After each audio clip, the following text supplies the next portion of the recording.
पीए के रूप में प्रधानमंत्री काम कर रहे हैं, जिसका जीता जाता है उदाहरण है मित्रों। या ना नौजवान की सरकार है ना किसान की सरकार है।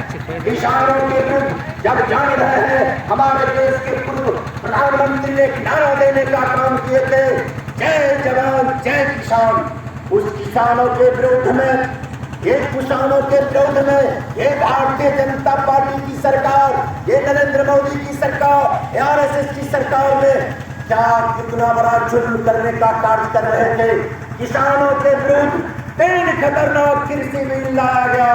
मित्रों, 3 खतरनाक कृषि बिल अगर हिंदुस्तान में लागू हो जाता तो क्या होता, तमाम लोग जान रहे हैं। और जब किसानों ने आंदोलन आरंभ किया, एशिया महादेश में इतना बड़ा आंदोलन किसी संगठन के द्वारा नहीं किया गया था, जो भारतीय किसानों के द्वारा लगातार 3 खतरनाक कृषि बिल के विरोध आंदोलन करने का काम किया मित्रों।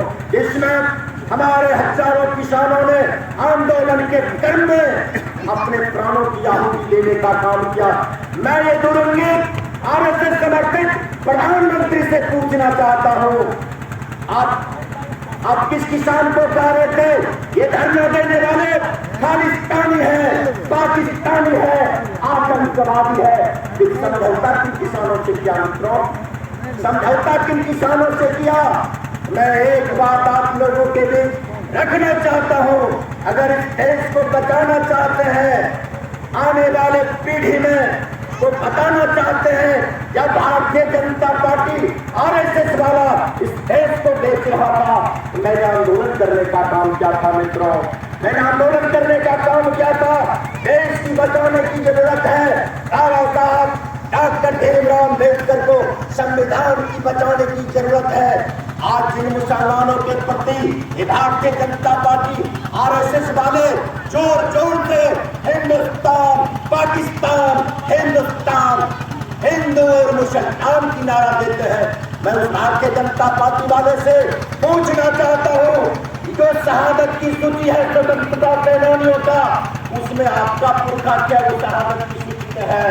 ये आरएसएस वाले और भारतीय जनता पार्टी वाले को मैं इस मन से पूछना चाहता हूँ, डंके की चोट पर उनका जितना भी पुरखा है विदेशी हुक्मरान की दलाली करने का काम किया था।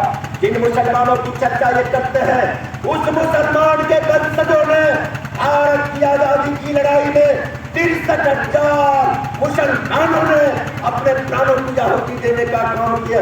यह है मित्रों जो सूचीबद्ध है। लेकिन ये भारतीय जनता पार्टी वाले को जब सूची उठाइएगा कि अंग्रेजी हुकूमत को दलाली करते थे, इस देश की माताएं का जिस तरह से अंग्रेजी हुकूमत में कुपित किया जाता था, आज उससे भी बढ़कर कुपित हो रहा है।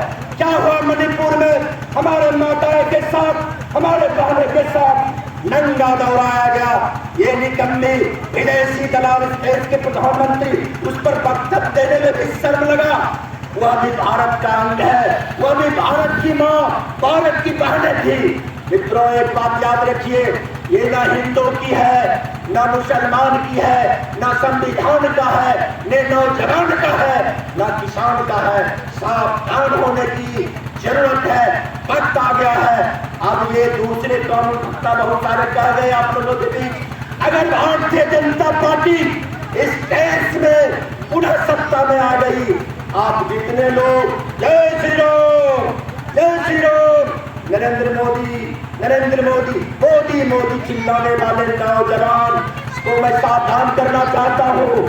अगर भारतीय जनता पार्टी सत्ता में आ गई तो वही लोग वोटर होंगे जिनके पास 5 लाख इनकम टैक्स पे ही होगा या 5 एकड़ जमीन होगा, अन्यथा आप तमाम लोग वोट डालने का भी अधिकारी नहीं रहेंगे। इसलिए आने वाले पीढ़ी के लिए इस संविधान को बचाने की आवश्यकता है मित्रों।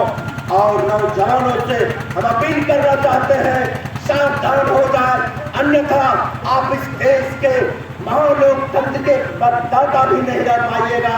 अपना अधिकार को समझिए नौजवानों, बहुत बहुत देर साथ लोग थे, इसलिए मैं चंद ही शब्दों में अपनी बात को समाप्त करते हुए आप तमाम साथियों को पुनः अपनी ओर से, राष्ट्रीय जनता दल की ओर से बहुत बहुत धन्यवाद, बधाई। जय हिंद, जय भारत, जय महागठबंधन।